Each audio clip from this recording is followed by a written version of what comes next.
couple more incredible items here on this table. And could you tell subscribers story about this sword, please, with the skull?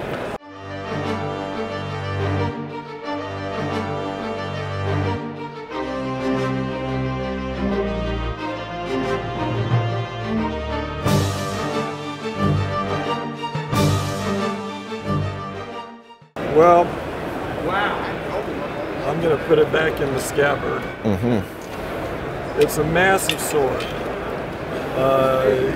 Swords came in Imperial German presentation swords came in 3 sizes, essentially small, medium, large. The largest were called the grosser. And if you go back and look at the catalogs from the period, the sword catalogs which were produced in order to sell the swords, the catalogs will show all the variety of different swords and the price list. If you see, they had 3 columns by the name of a sword. There was small, medium, large, and it put so many marks for each one. So you had to pay more if you wanted a big one.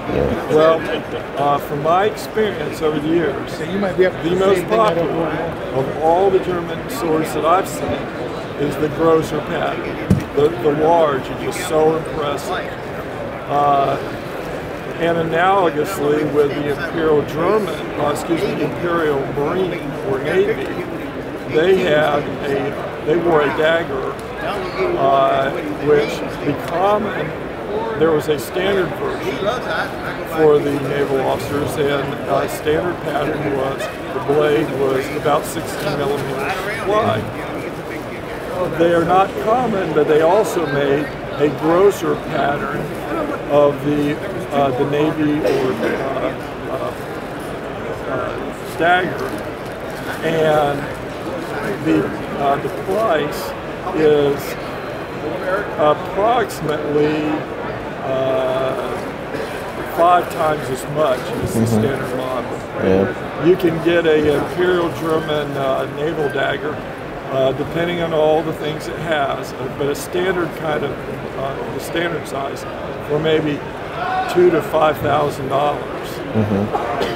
The grosser size used to be 10 years ago $15,000 to $20,000, and someone told me today that they saw one that they're asking $30,000 for, and that's based on size. So size does matter, and when it comes to Imperial German swords, and I think that's what that you liked about it was the size. Yes. The thing before you even look at the blade that you see, again, it's the presentation model line head of the cavalry, but the design right before you take it out of the scabbard has cross sabers, but the cross sabers are made of silver. And one of the reasons you can tell that is because they're badly tarnished, and silver tarnishes, nickel doesn't. So those are silver superimposed cross sabers, which represents the cavalry, on the obverse languette. Nice and impressive. Simple, but impressive. Now that's how I would describe the whole sword. That instead of going ornate like the previous sword, where you have lots of gold and bluing and so forth, and a lot of information and chiseling, this one is more stately.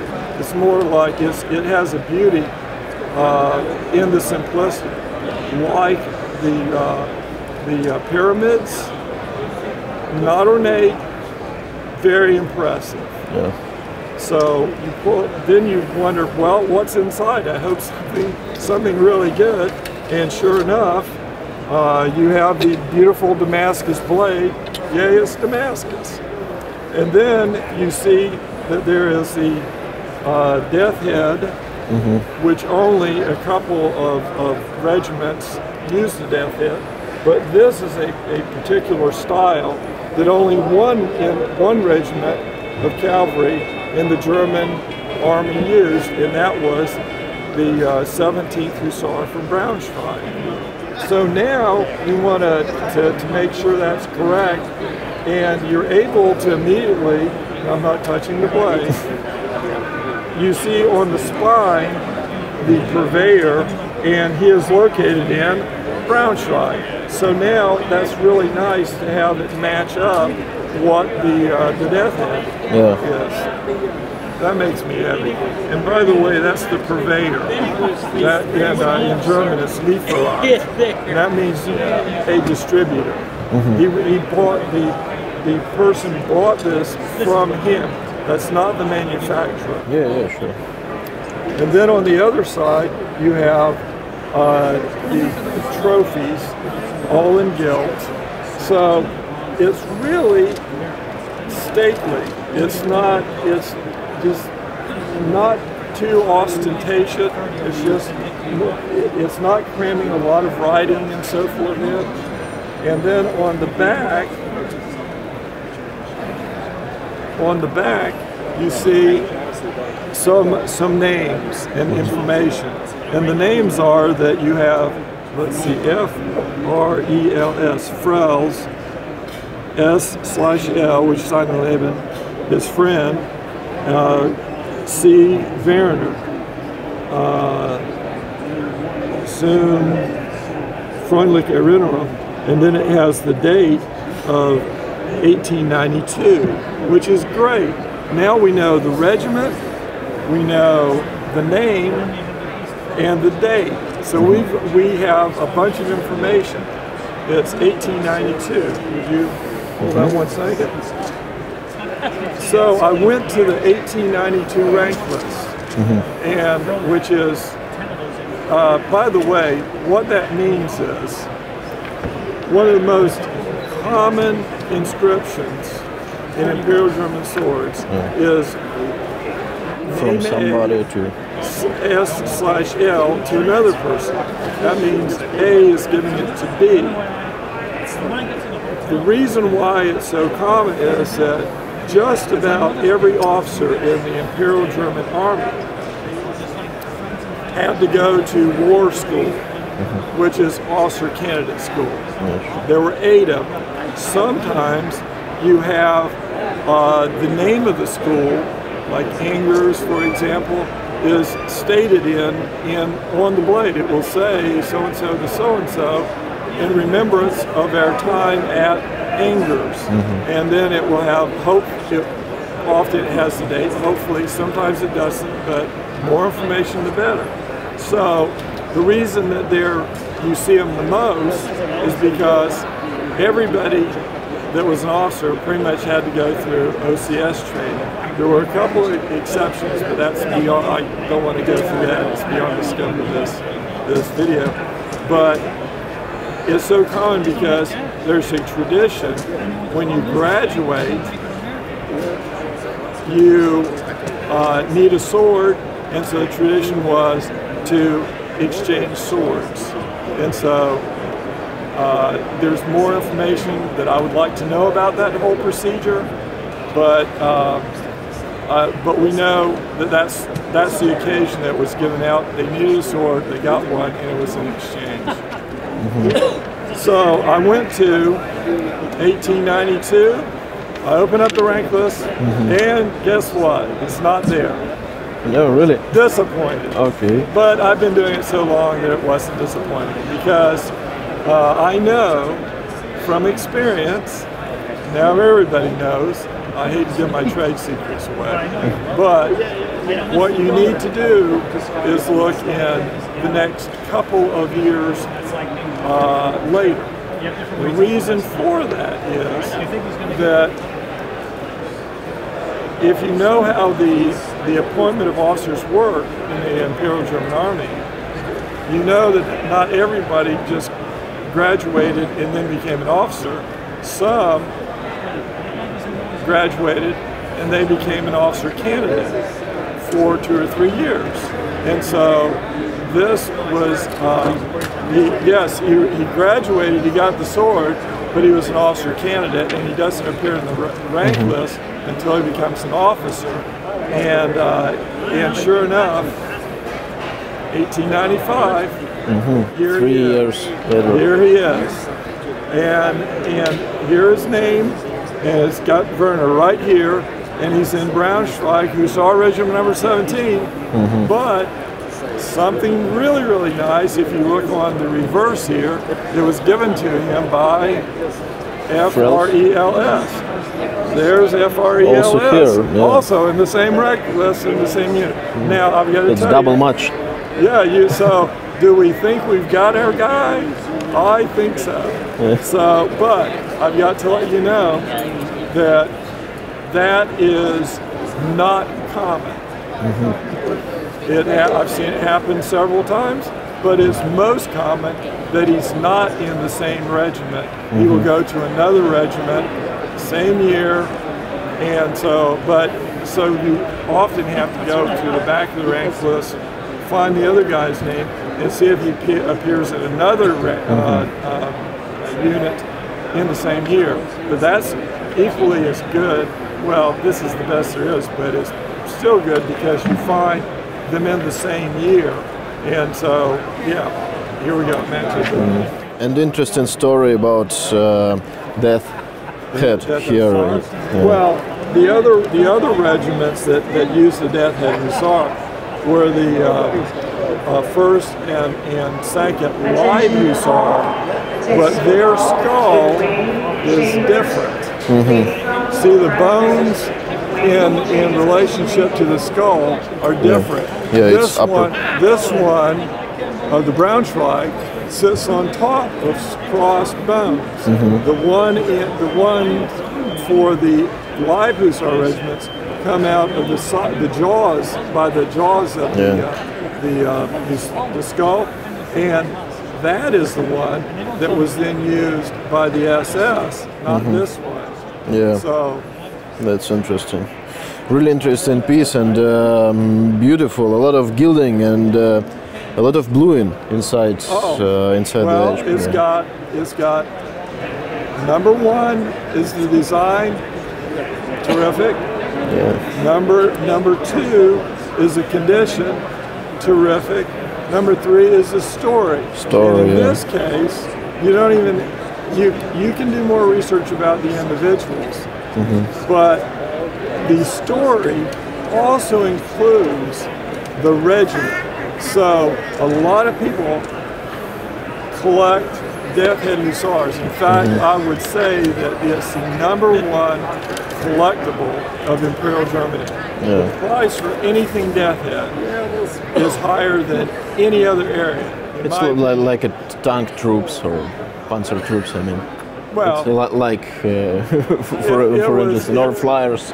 Everybody loves the Death Head, and people love to collect it. So that is a story. They just want a Death Head Hussar, and you name the whatever they can get, the tunic, the mutza, the sword, whatever it is, photos, anything Death Head Hussar. And last one on your table is artillery sword.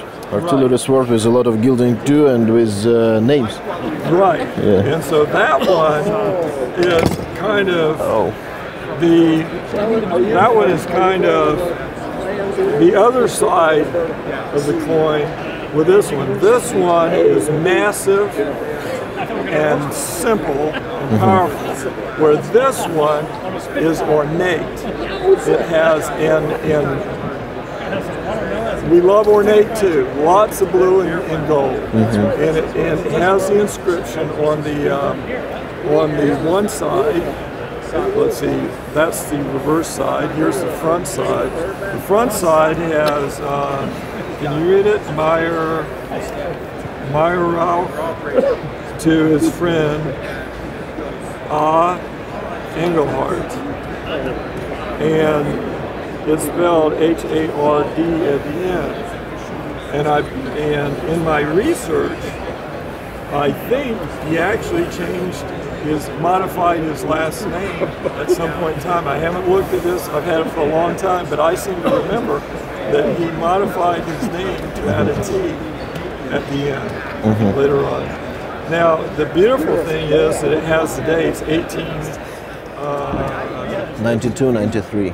right, and then the thing that's extraordinary, I've never seen before, and nobody that I've met in Imperial German sword collecting has seen it either, is that there is a Sanction inscription on the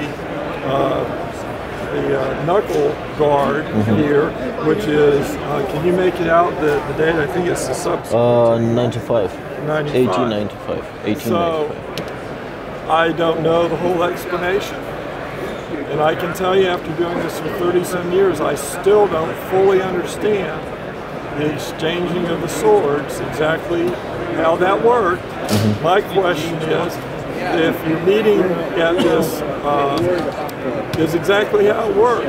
If you and I are going through officer candidate school together, or their war college, why would I want to buy you an expensive sword and then you're turning around and giving me one? Exactly how is that working? I don't know. I'm intrigued. I'd like to know more about it, but I've never found anybody that has more information about that. I've heard some other information, which I think is totally wrong, which is, a rich person would give a poor officer a sword. Well, I don't think that's true, because one thing I found in my research, and I spent a lot of time researching, I actually found some drawings from one of the manufacturers where they have an inscription for the blade where it's from A to B, and then it has another panel showing an inscription from B to A. So that shows that in that instance, they certainly were exchanging it. It wasn't a poor guy receiving it from a rich guy. And the other thing, there's lots of different things, but just to throw out another instance is that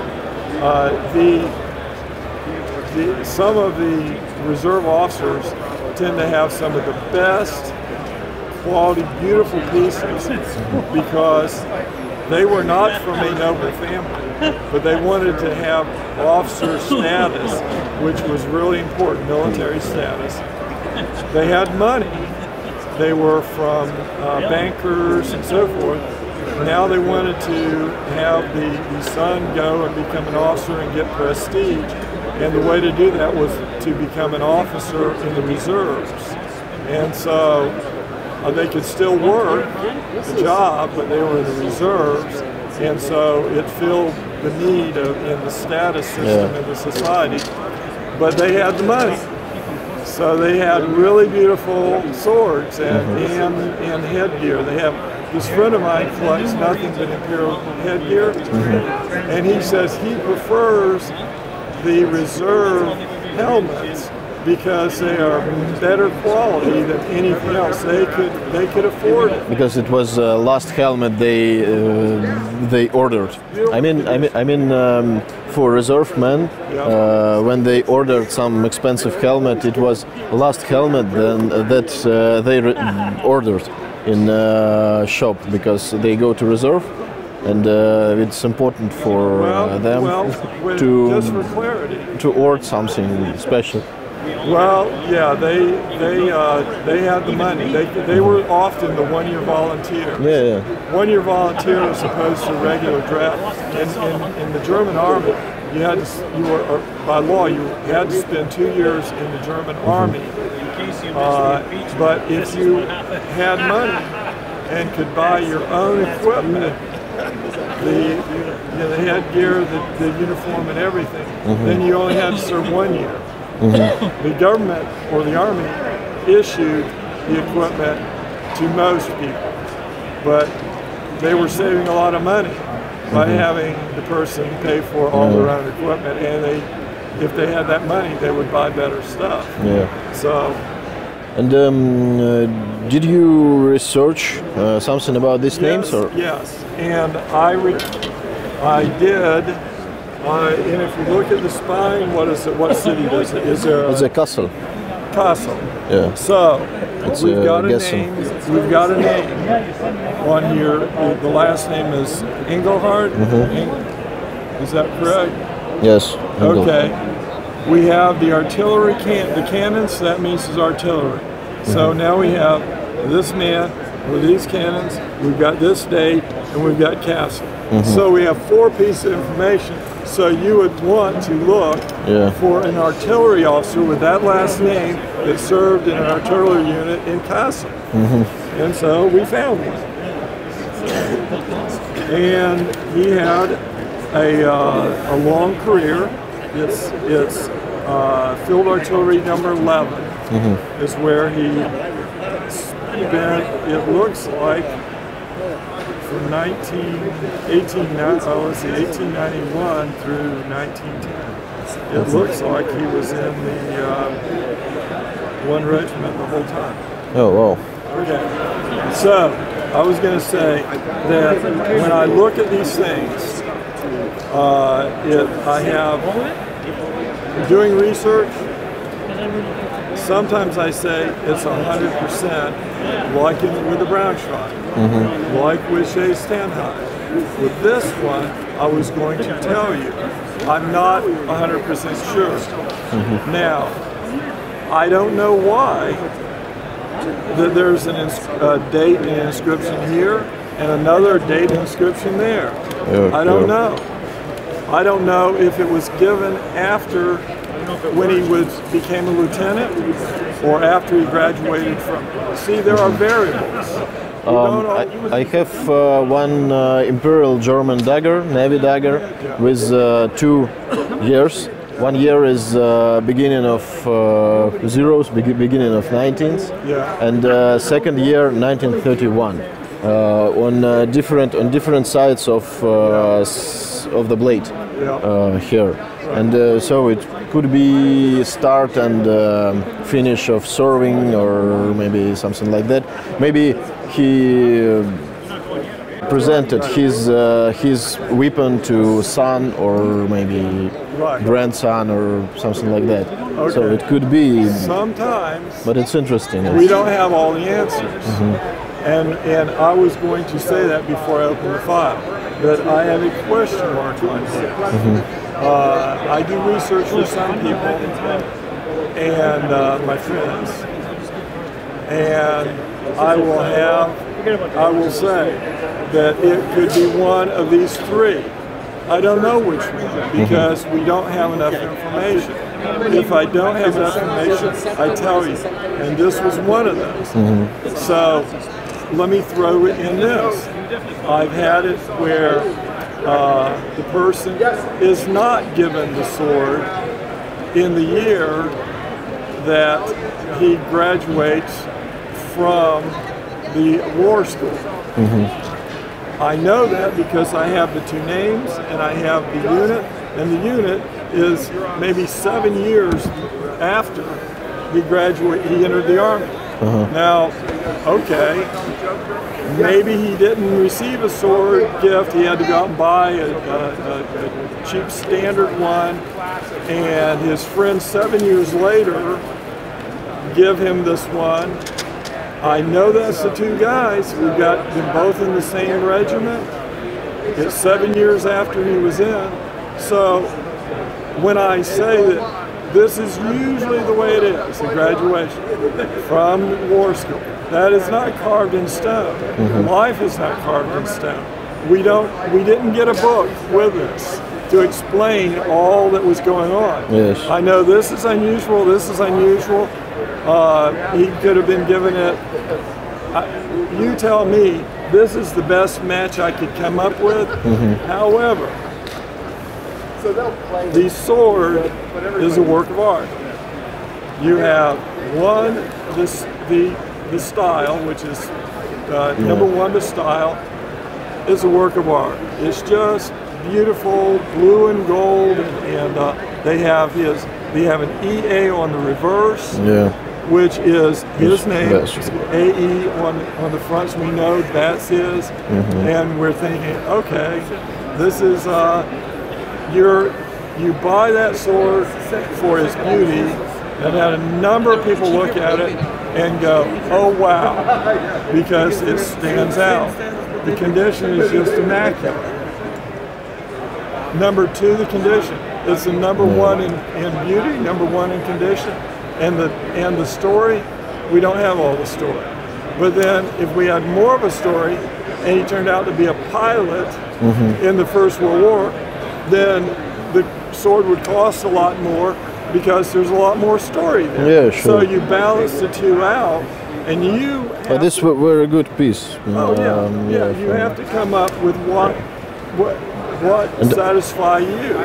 So. And I think maybe I can Google some more information about it. Please. Because and I will let you know. Exactly, because I still like to know the rest of the story, because I've taken it to a point, and then the next person can do more. But I can tell you that a lot of the swords, and I would say the majority of them, when you have one name to another name, I would just a lot of the time, you will never be able to conclusively say that this is that one person, because you go to the rank list and the gift was to Schmidt. Well, there's lots of Schmidts. It's like Ivanov or Petrov in Russian. The same, yeah. So the point is that it is what it is, but the price of the sword should reflect that in some form or fashion. But this is an art, not a science. It's, do I like it for its beauty and it's a one? Yeah. But I would pay more if he had a fantastic story. But but I didn't ask for it, because it's all a balancing act. Yeah, but I'd like it because it's really good pattern and good condition, a lot of gilding, a lot of bluing, and it's not expensive like. Like this other one. Yes, like this one. Yeah.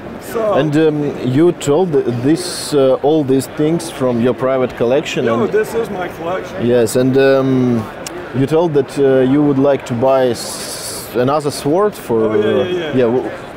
What is it? If it's not secret. No. Here's the way it works: is that when you start out, you buy. Well, I did, and I think most people start out more modestly, because they're learning the area. You will get, for example, a plain infantry officer Dagan, which you could, I don't know, a couple $1,000. That's it. And that's what I did. I had one, and then you get one, and then you think about, well, what's a little better? And you see other ones, but you want to get grounded first. And so you start out with less expensive pieces. Learn what the swords are, and when this came out, which was 1889, model 89, you learn that Kaiser Wilhelm came to the throne in 1888, and the next year he just loved uniforms and military equipment, and so he just did massive changes to the army, and he created a new sword, and that is his cipher on there, which Kaiser don't know to say. So that's something you learn, and then you learn that there are better pieces. As a matter of fact, I didn't even, when I started collecting, I didn't get to see beautiful pieces, because I went around to local shows, and they didn't show up there, and even at national, and I didn't go to national shows. Eventually, I started going to a national show, but even at the national shows, a lot of the swords are terrible condition. I would say at this show right here, how many nice looking pieces are there? There are Imperial German swords, but most of them are terrible condition or poor condition. And so they aren't beautiful, and they don't jump out at you. And the prices, amazingly, are still high, and you think, I wouldn't pay anything for that. I think I bought best swords on this show. Oh, Yeah. I can bring you a number of Imperial German collectors and tell you, yeah, you did. Now, you asked me a question about me. What next? Well, here's what happened. You progress and progress. And so, with the progression up the ladder to better and better pieces, you say, I've got this one, but look, that one over there has even more things, but then, or more of a story. And if you get more of a story, it's going to cost more, so it keeps going up and up and up. So I can sell all these swords to buy one more, so I'm trading essentially 3 or 4 swords for one sword. So eventually, if I keep on going... And what story behind that sword you buying now? Well... Or you didn't find it Oh, yet? No. I have found some, and now I'm trying to recoup for the ones I bought. And maybe next time I can ask you to show this sword you will buy? Oh, sure. Wow, cool. Because maybe in half year I will back to United States, okay. and Yeah, we can do second interview. Oh, sure. Okay. You know, I'm so passionate about it that I enjoy it so much that it's terrific to talk to you because you have an interest in it, and I will tell you, it's just so much more fun to talk to somebody that has a passion about it too. I do not show these swords to friends and acquaintances at home because they have no context to put it in. They look at it and after a few minutes, you can just feel that they aren't passionate about it. They don't know much about it, and so it's not satisfying. So I said, I just don't do that anymore because when you first start collecting, you will show somebody, oh look, here's whatever. It's like showing my wife the stuff. Yeah. She doesn't care. But we have a deal. The same story with Well, here's the deal. With my wife, we have an agreement. I get one woo. When I bring it in, she says woo, and then that's it. I take it away. I'm satisfied. She's satisfied. And so yeah. I think a lot of collectors has the same story. And this agreement is very important. Yeah. So I appreciate your passion for it. You know, it's if you don't have some comradeship, if you aren't enjoying it, then why do it? This is for fun. Yes, I absolutely agree. And there are more than 50,000 subscribers in my Russian-speaking channel, and all these guys, not all these guys collectors, but most of them interested in story, interested in war story that's staying behind items, and that's very interesting. And I will send you a link with the videos. Yes, and, absolutely. Which is ironic because I've been watching some of your shows within the last few months, so that was really ironic. Pleasurable. I was surprised you saw me. Okay. Thank you very much for your interview. Thank you for your story, and thank you for collecting for us all these pieces. Thank you for watching until the end of this video, and I would like to ask you what item is the best on your opinion. Please write a comment under this video. Okay, see you next time, and goodbye.